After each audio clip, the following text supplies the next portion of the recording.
What's up, guys? This is TorRefresher. This is a program I made.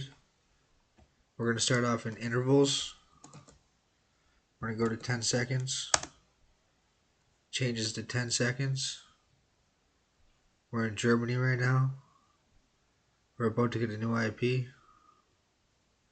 This works with the Tor Expert Bundle.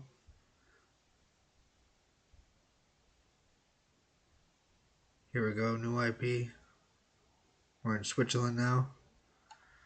Now what we're going to do is we're going to go to a strict node. A node is basically where the last circuit that you leave off on.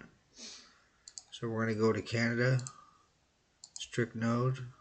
We're going to hit refresh just so we get there right quick.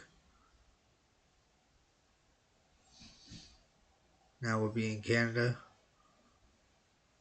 See, Canada.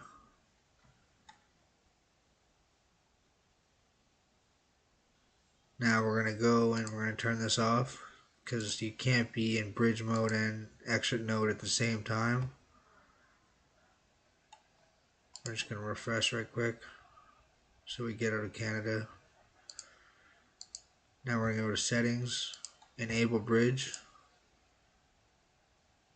You hit apply, it takes a sec for it to bump back to control panel. Now we're going to be in bridge. So anyone in censored countries will be able to use this app.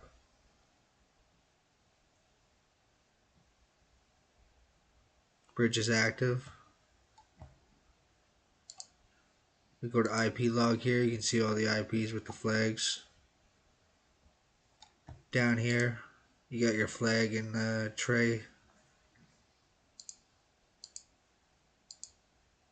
Settings, Tor setup.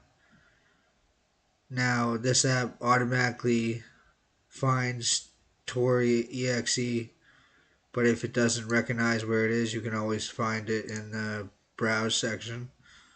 Mostly just put your Tor Expert Bundle exe in the C drive and we'll automatically find it. We got the help section. Here we're going to go to raise it to 100. And we're going to find our new IP. We're in Sweden, 193.20. We're going to go to the Tor project. 193.20. It's all matching up. Just like that. Alright guys, thank you.